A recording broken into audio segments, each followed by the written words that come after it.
এটাই হচ্ছে মেইন ঢাকেশ্বরী মন্দির, যেখানে অনেকে এসে প্রণাম করতেছে। Hey guys, good morning, welcome back to another new video. আজকে আমি ঘুরতে যাব ঢাকেশ্বরী মন্দির, যেটি ঢাকার মধ্যে অবস্থিত। তো আজকের ভিডিওটি অনেক ইন্টারেস্টিং হতে যাচ্ছে, চলেন ঘুরতে যাই। তো গাইজ, আমি এখন আছি ঢাকা বিশ্ববিদ্যালয় ক্যাম্পাস এরিয়াতে। এখানে দেখতে পাচ্ছেন উপরে বিশাল কড়ি গাছ, এবং এখানে অনেকে এই ছায়ায় বসে থাকে। খুব সুন্দর জায়গাটি।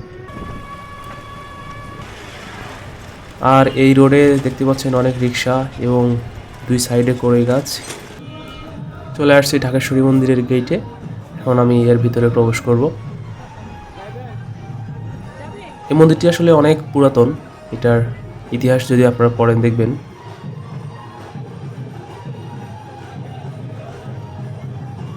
এখানে অনেক মানুষজন দেখতে পাচ্ছি, সবাই আজকে এখানে কোনো একটা উৎসব হচ্ছে। তো এখানে দেখতে পাচ্ছি অনেকগুলো কলা ঝুলানো আছে। যারা হিন্দু বন্ধু আছেন তারা বলবেন যে এগুলো আসলে কেন ঝুলিয়ে রাখে, মানুষের খাওয়ার জন্য নাকি পূজা করার জন্য। এদিকে দেখতে পাচ্ছি এখানে মনে হয় ফ্রিতে খাবার দিচ্ছে। এগুলোই কি বলে, প্রসাদ বলে হয়তো। এগুলোই কি বলে, আমার যদি কোনো হিন্দু বন্ধু দর্শক থাকেন তাহলে একটু কমেন্ট করে জানাবেন যে এগুলোকে আসলে কি বলে। তো দেখলাম এগুলো আসলে সবাইকে দিচ্ছে একটা বাটিতে করে। বিষয়টা দারুণ লাগলো। এবং এখানে এর ডান পাশে হচ্ছে, এখানে দেখলাম বিশাল কয়েকটা মূর্তি, এবং এখানে অনেকেই ছবি উঠতেছে।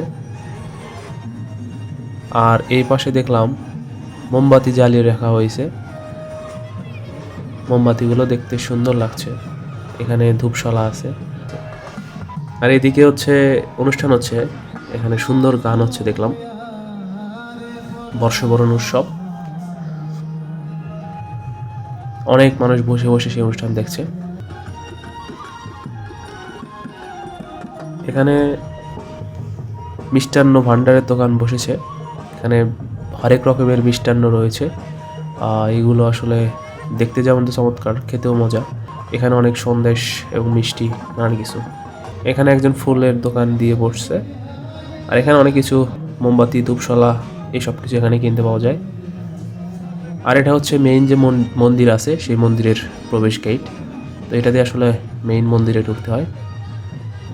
আজকে অনেক মানুষ এখানে, সবাই হয়তো এখানে প্রার্থনা করতে আসছে। এবং এই বাম সাইডে এটা মনে হচ্ছে আর একটা মন্দির। এবং এখানে বিশাল খোলা জায়গা এই পুরোটা জুড়ে। এবং ডান সাইডে দেখতে পাচ্ছি অনেকগুলো দোকান। এখানে আইসক্রিমের দোকান আছে। আর এই সামনের এই জায়গাটা অনেক বড়, অনেক মানুষ এখানে। আর এটাই হচ্ছে মেইন ঢাকেশ্বরী মন্দির, কিন্তু এটাকে আসলে সংস্কার করার ফলে আগের যে আসলে যেরকম ছিল স্ট্রাকচারটা দেখতে, সেরকম আর নাই। এখন এটা অন্যরকম হয়ে গেছে, বাট কিছুটা আগের মতোই রাখার চেষ্টা করা হয়েছে। তো এটা আসলে 1 2 3 4, এখানে 4টা মন্দিরের মতো আছে। এবং এখান দিয়ে বাম সাইডে অনেক, এরা মনে হয় সাহায্য প্রার্থনার জন্য এখানে বসছে, এবং ওনাদের যে বিভিন্ন দেবদেবী আছে তাদের ছবি নিয়ে। তো হচ্ছে যে দেখলাম এখানে হচ্ছে এনাদের, এটা হয়তো ওনাদের কোনো দেবদেবী। এখন যাব হচ্ছে আমরা এই যে এদিকে গেটের দিকে, এটা পড়ে যাচ্ছিল, তো আমি এটা তুলে দিলাম। এবং এটা হচ্ছে ঢোকার জায়গা। এদিক দিয়ে পুরুষ এদিক দিয়ে প্রবেশ করে।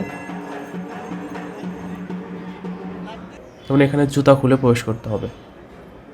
একটা বাচ্চা দেখতেছি ঘন্টা বাজানোর চেষ্টা করতেছে।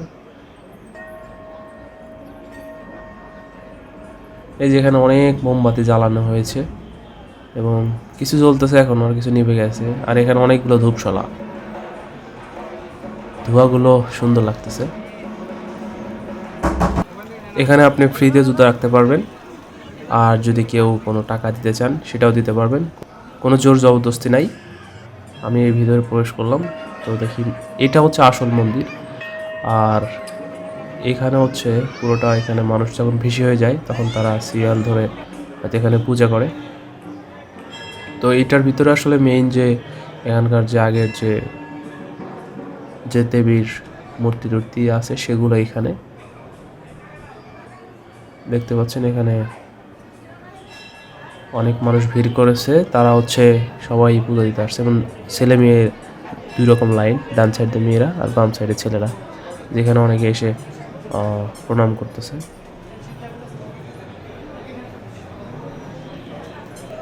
এবং এই পুরো প্রাঙ্গণটি ভালোই বড়, দেখতে পাচ্ছেন এটি আসল মন্দির। মানে এখানে এর বাইরে এখানে অনেক রকমের মেলা বসেছে। আশা করি ভিডিওটি আপনাদের অনেক ভালো লেগেছে। যদি ভালো লেগে থাকে তাহলে অবশ্যই একটা লাইক দিবেন, একটা সাবস্ক্রাইব করে দিবেন। আর দেখা হচ্ছে পরের ভিডিওতে। ততক্ষণ পর্যন্ত ভালো থাকবেন, সুস্থ থাকবেন।